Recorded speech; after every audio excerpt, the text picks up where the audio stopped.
दौरा है। शासन और प्रशासन के द्वारा किए गए कार्य, जनप्रतिनिधियों के द्वारा उसे घर घर तक, जन जन तक पहुंचाने का जो अभियान प्रारंभ हुआ है, आज उसका परिणाम है कि देश में सबसे बड़ी आबादी का प्रदेश उत्तर प्रदेश अपने आप को एक सुरक्षित स्थिति में पहुंचता है। मैं उत्तर प्रदेश की जनता का इस अवसर पर हृदय से आभार भी व्यक्त करता हूं, अभिनंदन भी करता हूं कि जब भी हम लोगों ने जो भी आह्वान किया, जनप्रतिनिधियों के नेतृत्व में प्रशासन की मशीनरी ने लग करके उस पूरे अभियान को सफल बनाया और आज यही कारण है कि सबसे बड़ी आबादी का प्रदेश अपने आप को सुरक्षित स्थिति में है। पिछले एक सप्ताह में प्रदेश के अंदर 15,000 कोविड-19 यानी कोरोना के जो मरीज थे वे ठीक हुए हैं और उतनी संख्या कम हुई है। यानी संख्या अब अच्छे होने वालों की संख्या ज्यादा है और संक्रमित होने वालों की संख्या कम है।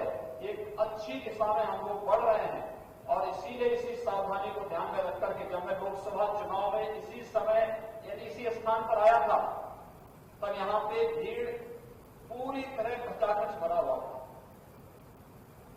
उस समय भी हमारे सामने एक चैलेंज था, लेकिन उस समय था कि हमें चुनाव जीतना है। लोकसभा चुनाव जीतने के लिए उस समय हम लोग आए थे।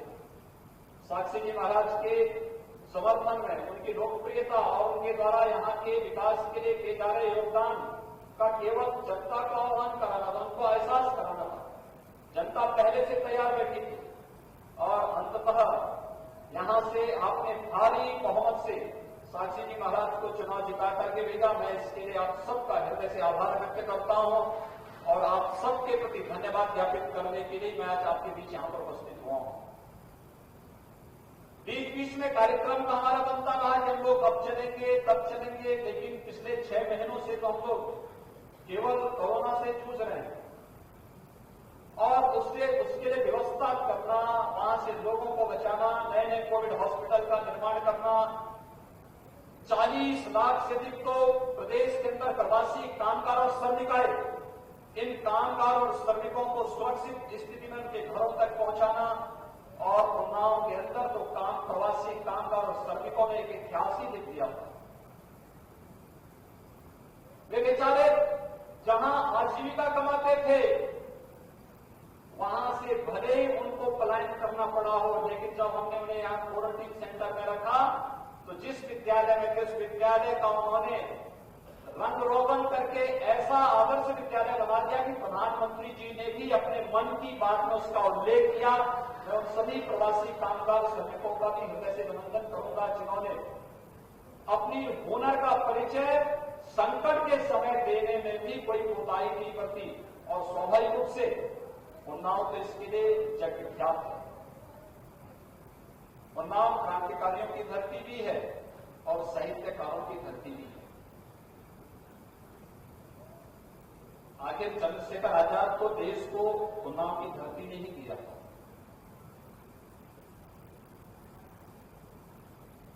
यहां पर क्रांतिकारियों की एक लंबी श्रृंखला थी जो देश की आजादी के लिए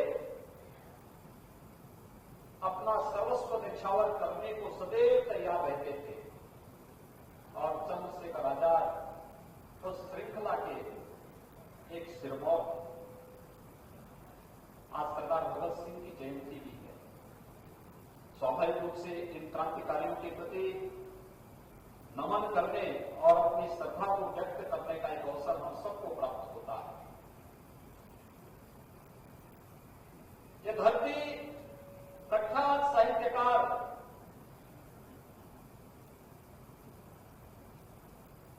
त्रिपाठी जी की भी धरती है। पिछली बार आप लोग आए थे और माननीय अध्यक्ष विधानसभा जी ने, वे स्वयं भी एक साहित्यकार है, वे पहले क्रांतिकारी थे, बाद में साहित्यकार बन गए और अब विधानसभा के अध्यक्ष हैं।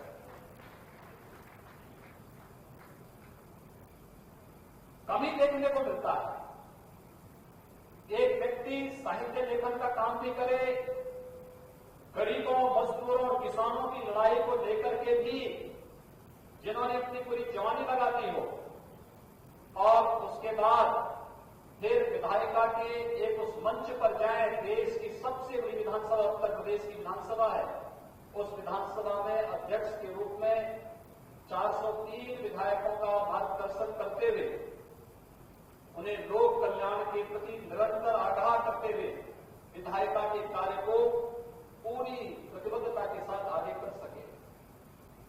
आपने देखा होगा पिछले वर्ष उत्तर प्रदेश विधानसभा ने कुछ विशेष सत्र चलाए थे। एक सत्र तो हमारा तब चला था जो लगातार 36 घंटों तक चलता रहा और 36 घंटों तक चलने वाला वह सत्र सामान्य सत्र नहीं था। वह कोई ऐसा सत्र नहीं था जहां पर कोई व्यक्ति केवल अपनी बात कर रहा हो या कुछ भी बोल रहा हो। वह प्रदेश की गरीबी, प्रदेश में बेहतर स्वास्थ्य सुविधा, प्रदेश में उच्च स्तरीय शिक्षण संस्थानों की स्थापना, प्रदेश में बुनियादी सुविधाओं का जाल कैसे बिछाया जा सके, प्रदेश में रोजगार सृजन के लिए क्या हमें कार्यक्रम आगे बढ़ाने हैं, इन सबको लेकर के था। और उन्होंने अपना पूरा समय दिया। 36 घंटों तक विधानसभा का सत्र चलता रहा और सभी माननीय विधायकगण अपनी अपनी बात को, अपने अपने अनुभव को विधानसभा सत्र में बना रखते रहे और फिर सरकार ने उसकी कमेटियों का गठन करके उसको आगे बढ़ाने का कार्य भी किया। प्रदेश में गांधी जी के जयंती 150वीं जयंती पर एक सत्र हम लोगों ने आयोजित किया, तो साथ साथ देश के संविधान को अंगीकार करने वाली तिथि के अवसर पर भी हम लोगों ने विशेष सत्र का आयोजन किया था। अनुसूचित जाति जनजाति के लोगों को शासन की सुविधा का लाभ निरंतर मिलता रहे, संविधान का विशेष संशोधन के लिए भी हमने विशेष सत्र का आयोजन विगत वर्ष किया था। और इस वर्ष जब कोविड-19 से पूरा देश और पूरी दुनिया कहीं छुपी हुई थी, कहीं डरी हुई थी, कहीं पर भयभीत थी, सहमी हुई थी, और तब हम लोगों ने उत्तर प्रदेश विधानसभा का एक 3 दिवसीय विशेष सत्र का आयोजन इस वर्ष भी करके हम लोगों ने अपने विधायी कार्यों के प्रति अपने वचनबद्धता को भी व्यक्त किया है। यह भी माननीय अध्यक्ष के नेतृत्व में उत्तर प्रदेश विधानसभा के माध्यम से प्रारंभ हुआ है। और पिछली बार जब हम लोग आए थे तो यहां पर निराला जी के नाम पर भव्य पुस्तकालय के निर्माण की कार्रवाई को आगे बढ़ाने का कार्य रहा हो या फिर अन्य उसके नाम पर स्मारक आदि बनाने की कार्रवाई को, इस धरती का सौभाग्य है इस प्रकार के साहित्यकार इस धरती पर पैदा हुए हैं और देश की आजादी के लिए भी जिन महापुरुषों ने अपना योगदान दिया, हम लोगों ने महाराजा सातन पासी का नाम सबने सुना होगा। विदेशी आक्रांता थमाते थे उनसे, और उस कालखंड में जो लोग भारत के अंदर भारत के मानविकताओं पर हमला करने का दुस्साहस की नियत से भारत में आते थे, उस कालखंड में इन लोगों ने समाज को नेतृत्व दिया। सातन पासी उस परंपरा के एक नेतृत्व करता थे। यहां पर सातन पासी थे, लखनऊ में बिजली पासी थे, महाराज सुहेल देव के नेतृत्व में बहराइच और उसके आसपास के क्षेत्रों में जिस प्रकार की लड़ाइयां लड़ी गई थी, 150 वर्षों तक इस देश पर मुगलों का हमला करने का कुछ साहस नहीं कर पाए। लेकिन उस सब के बावजूद कुछ लोग प्रदेश की जनता के पैसे से बनने वाले म्यूजियम का नाम ही मुगल म्यूजियम रख रहे थे। मैंने कहा मुगल म्यूजियम ने इसको छत्रपति शिवाजी महाराज के नाम पर रखा। छत्रपति शिवाजी महाराज के नाम पर हम लोगों ने आगरा के इस म्यूजियम का नामकरण कर दिया है। लेकिन सातन पासी जी के नेतृत्व में जो लड़ाई इस देश के अंदर लड़ी जा रही थी, उन्हें जो सम्मान मिलना चाहिए था आज नहीं मिल पाया। आज हम उस सम्मान को देने के लिए आपके बीच में आए हैं। बागरमऊ से संगीला मार्ग का नामकरण हम लोग महाराजा सातन पासी के नाम पर करेंगे और इसलिए मैं आज आप सबके बीच में भारत माता के इस महान सपूत को स्मरण करने के लिए, उनके प्रति अपनी श्रद्धांजलि व्यक्त करने के लिए आपके बीच यहां पर उपस्थित हुआ हूं।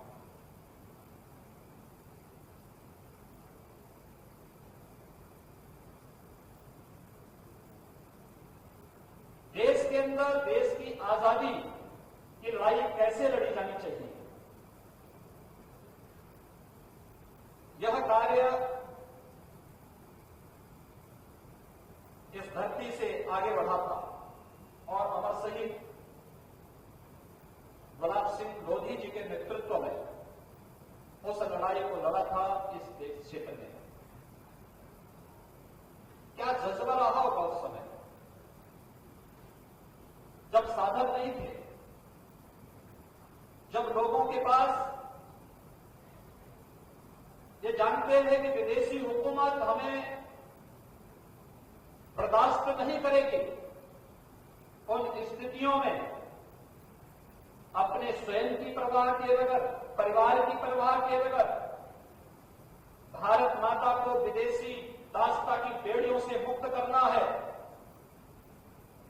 इसके लिए कार्य करने वाले, नेतृत्व करने वाले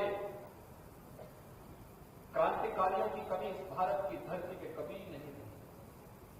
और मुझे लगता है हम सौभाग्यशाली हैं कि अमर शहीद गुलाब सिंह लोधी जी भी उस क्रांतिकारियों की एक महत्वपूर्ण कड़ी थे, एक नेतृत्वकर्ता थे, जिन्होंने इस धरती पर जन्म लेकर के लखनऊ के अमीनाबाद में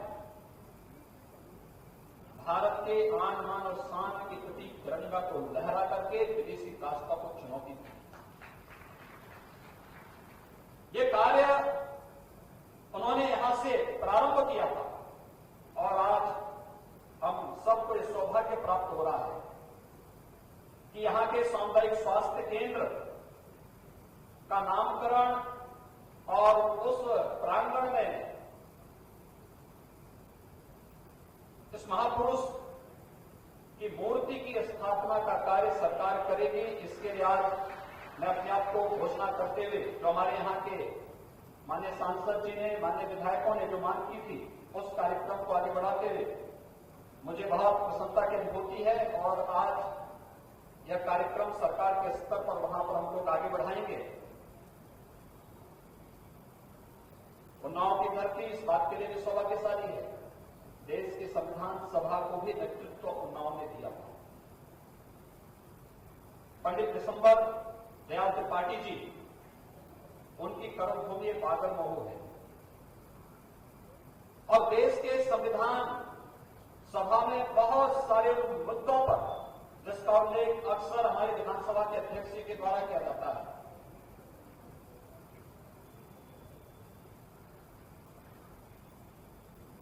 उन्नाव वो एक स्वतंत्रता संग्राम सेनानी थे, लेकिन उन्होंने नेतृत्व यहां से लेकर के इस पूरे क्षेत्र को गौरवान्वित किया था। देश की संविधान की जो वास्तविक पहली प्रति बनी थी, जब देश के संविधान लागू होने के 50 वर्ष के उपलक्ष्य में हमें मूल प्रति उपलब्ध कराई गई थी संसद के द्वारा, तो उस समय मैं देख रहा था इन सभी महापुरुषों के उसमें हस्ताक्षर मौजूद थे मूल प्रति में, और वह सौभाग्य उन्नाव जनपद को भी जाता है। और आज मुझे यह बताते हुए प्रसन्नता है कि प्रदेश सरकार ने भी हाल ही में एक राजकीय महाविद्यालय रसूलपुर रूली का बनाया है। मुझे भारत माता के इस महान सपूत के नाम पर, जिस दिसंबर दयाल त्रिपाठी जी के नाम पर इसके नामकरण करने की घोषणा का सौभाग्य प्राप्त हो रहा है। मैं इन महापुरुषों के प्रति अपना सम्मान व्यक्त करता हूं, अपनी श्रद्धांजलि भी देता हूं। भाइयों बहनों, आपने यहां पर आज लगभग 190 परियोजनाओं के उद्घाटन और शिलान्यास के कार्यक्रम को देखा होगा। हम लोग एक व्यवस्था बना रहे हैं।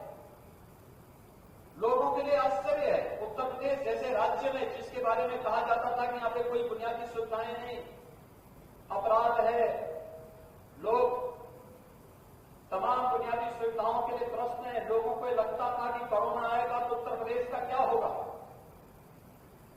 एक आशंका रहती थी और स्वाभाविक भी थी।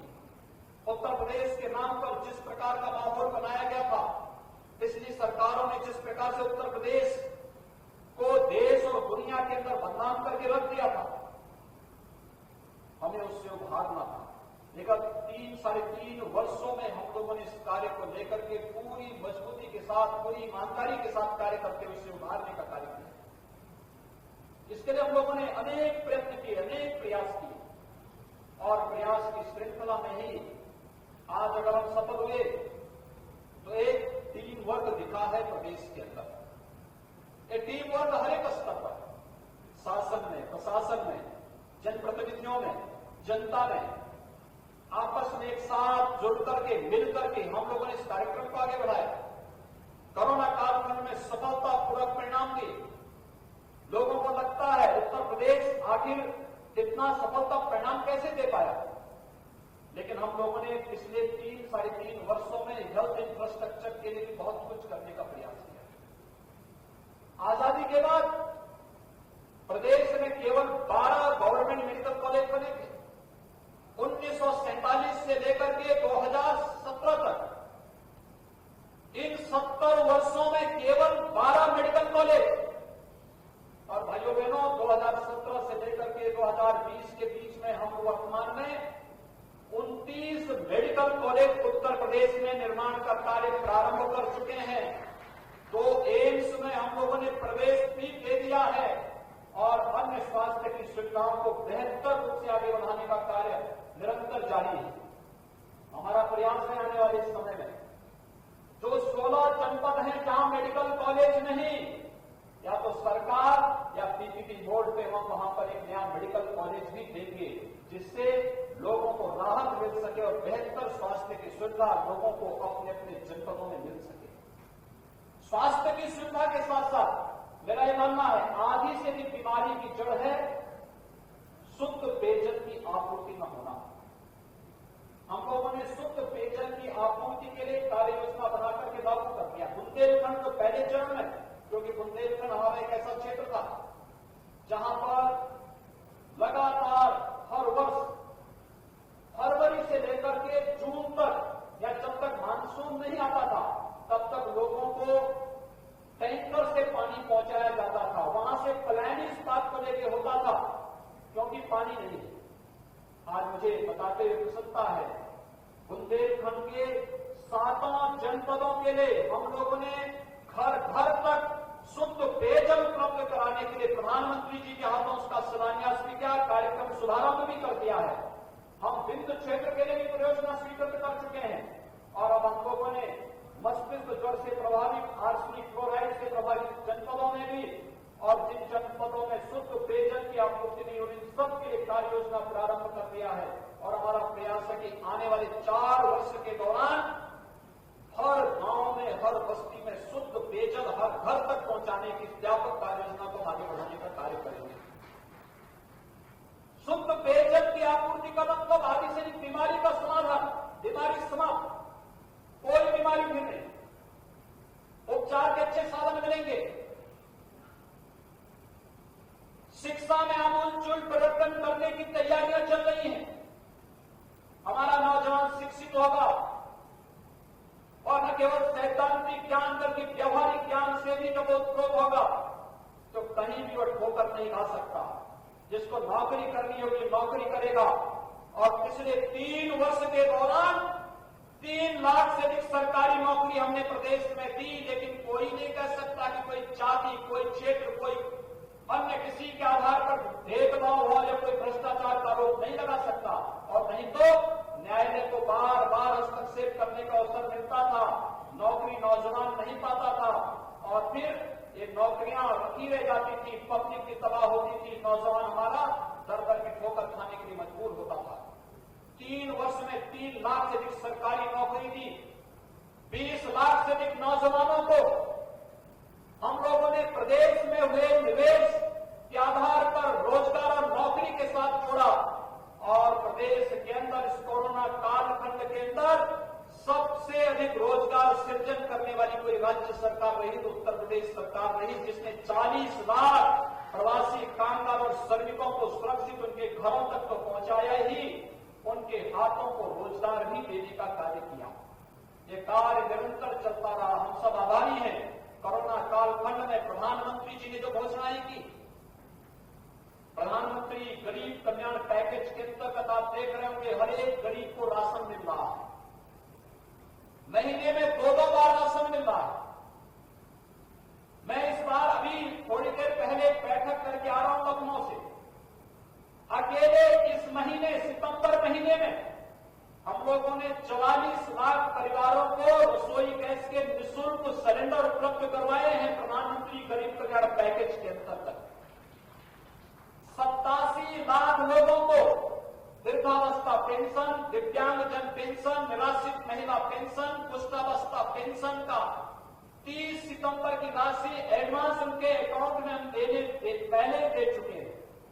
ये कार्य सरकार के द्वारा लोक कल्याण के लिए किए जा रहे कार्यक्रम का हिस्सा है। नहीं तो पेंशन के नाम पर कितना बंदरबांट होता था।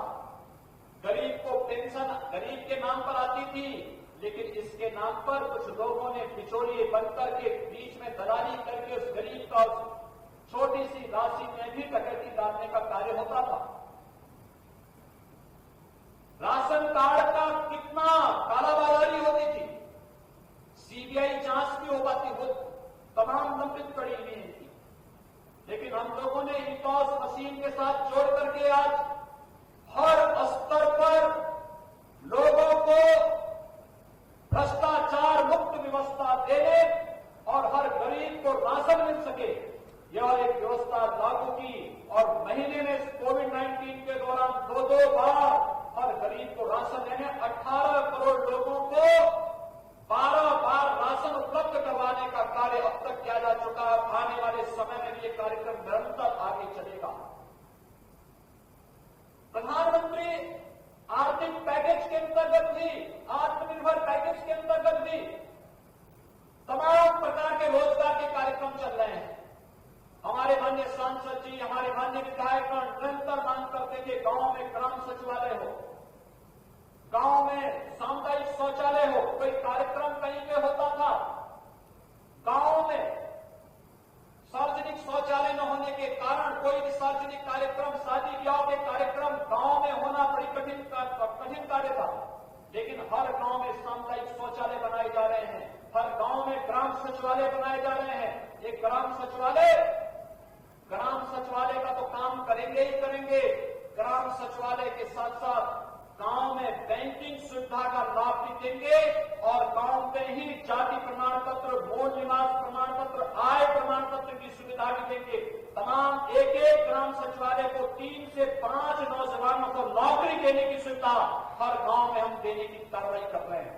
और मैं चाहूंगा जिन गांव में पंचायत भवन अब तक नहीं बन पाए हैं, जमीन वहां की तत्काल उपलब्ध करवाइए। सरकार वहां पर तत्काल ग्राम सचिवालय का निर्माण करके ऑप्टिकल फाइबर से जोड़ेगी और टेक्नोलॉजी के माध्यम से हमारे गांव के लोगों को बैंकों में लाइन लगाने के लिए नहीं, बल्कि अपने गांव के अंदर ही ग्राम सचिवालय से ही अपना पैसा निकालने या पैसा जमा करने की सुविधा वहीं पर देने की बृहद कार्य योजना को आगे बढ़ाने का कार्य कर रहे हैं।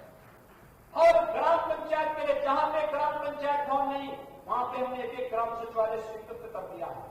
ये प्रधानमंत्री आत्मनिर्भर भारत के पैकेज के अंतर्गत ये सुविधाएं हर एक ग्राम पंचायत को उपलब्ध कराने की कार्रवाई तेजी के साथ चल रही है। हमें इन योजनाओं का लाभ लेना चाहिए। इन योजनाओं का लाभ लेकर के हम लोग तमाम नौजवानों को रोजगार के साथ जोड़ करके, उन्हें आत्मनिर्भर भारत के इस अभियान के साथ जोड़ करके गांव को भी स्वावलंबी बना सकते हैं।